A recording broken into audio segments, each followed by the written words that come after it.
Greeting, loved ones. I found this amazing article from Psychology Today written by Dr. Wendy L. Patrick, who is a career trial attorney, author, and media commentator. And in this article, she explains why women do not leave violent relationships. So these messages are so important to get out. The only reason we're doing them is so that those of you who are not in violent relationships can learn how to recognize them and help those who suffer violence, but also for those who are in violent relationships, maybe they'll recognize what's going on and then have the courage and the help they need to leave them. So please help us get these messages out. Please subscribe to our channel. Follow us on Facebook, Instagram, and Twitter, and hit the like button and share these messages with others, because you never know, just by doing so, you could save a life. And Dr. Wendy, I'm going to read her article and parts of it to you. She writes, chances are you know someone with a violent partner. Perhaps you already suspect who that person is. Why?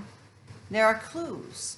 Missed work, healing injuries coupled with implausible explanations of how they occurred, visible nervousness and anxiety when the phone rings. Perhaps you can even hear the angry tone of voice on the other end of the phone.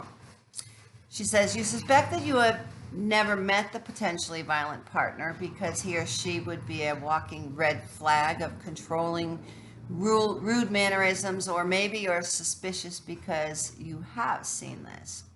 Whatever the circumstances, she says, when you suspect domestic violence is affecting the life of someone you know, you probably have asked yourself, why doesn't the victim just leave? The answer might not be so obvious, she says. Although domestic violence victims can be men or women, statistics reveal there are more female victims, particularly when examining cases of domestic violence homicide. As a prosecutor, Dr. Wendy Patrick says, I have spent decades prosecuting domestic abusers. And one consistent factor in cases of domestic violence is that the stated reasons for refusing to leave an abuser are supported by research. She says in a study aptly named Why Doesn't She Just Leave by Anderson et al. In 2003, they investigated exactly that question. And some of the reasons they discovered included financial need, lack of another place to go, as well as reported lack of help from law enforcement. They note that family and social role expectations may create pressure for the victim to remain in a caretaker role and attempt to repair the relational damage caused by the abuse. They note that victims who seek to maintain their relationships are motivated to accept apologies from the abuser and promises to change. In a more recent study, Yamawaki et al. In 2012, they cite prior research indicating a variety of reasons victims do not leave their abusers, including a cost-benefit analysis weighing relational benefits against the costs of separation. In addition, the reasons victims stay with domestic abusers change over time. This was really interesting. I really like this. Listen to this. It says, maybe at the beginning of the relationship, the victim truly believed it was a phase, or that she could behave in a way that would prevent the abuse. Or maybe she bought into abusers' promises to go to counseling. Later, even after the abuse continued, she did not leave due to financial concerns. Perhaps after she was able to land a steady job, her reason for staying was concern for the children they had together at that point.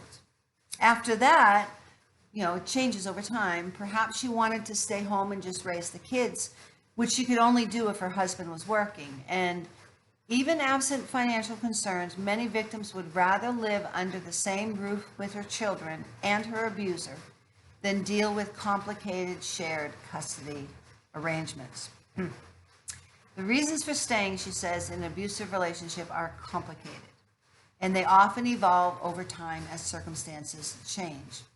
Some victims do not leave an abusive relationship because they fear they will be subjected to far worse abuse than they are already enduring, and research corroborates the justification for that fear. In another study called Risk Factors for the Intimate partner violence, 2006, by Peterson et al.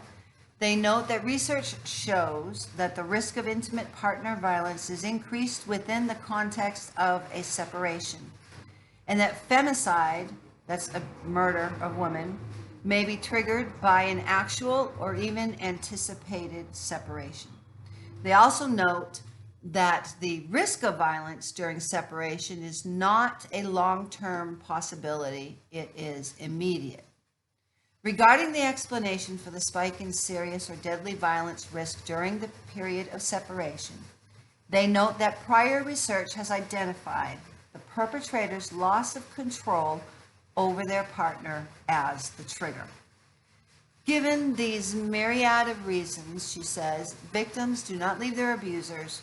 It is important to raise awareness of community resources in the hopes that more victims will know where to go for help. I don't like using the word victim, but I don't have another word for it. You know, while they're in it, they're victims. When they're out of it, they're survivors. So I just don't like the word victims. Knowledge is power. And we hope that when it comes to domestic violence, enhanced community awareness will have a positive impact on both perception and prevention. Remember, the question is not if you will encounter a victim of violence. The question before God is, what will you do when you encounter them? You could be the person who saves a life.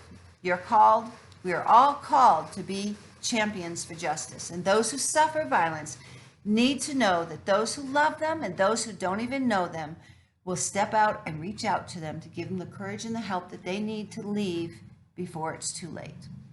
This series is dedicated in honor of Gabby Pettito, a bright young woman whom the world has lost because of gender violence. Please check out and support the foundation that her family created in her honor at GabbyPettitoFoundation.org. If you're a victim of violence, I want you to listen to me.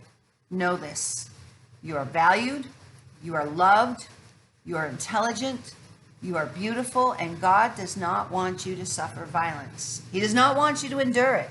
He wants you to live free from violence in peace and tranquility and safety. There is a way out of violence. It's not your fault. Abuse is not love. If you're a victim of violence and find yourself in a dangerous situation, dial 911 for help immediately. But also reach out to people. Reach out to someone. Keep on reaching out to someone until someone is there to help you. Please help get these messages out. Subscribe to our channel so you don't miss a single one. Follow us on Facebook, Instagram, and Twitter.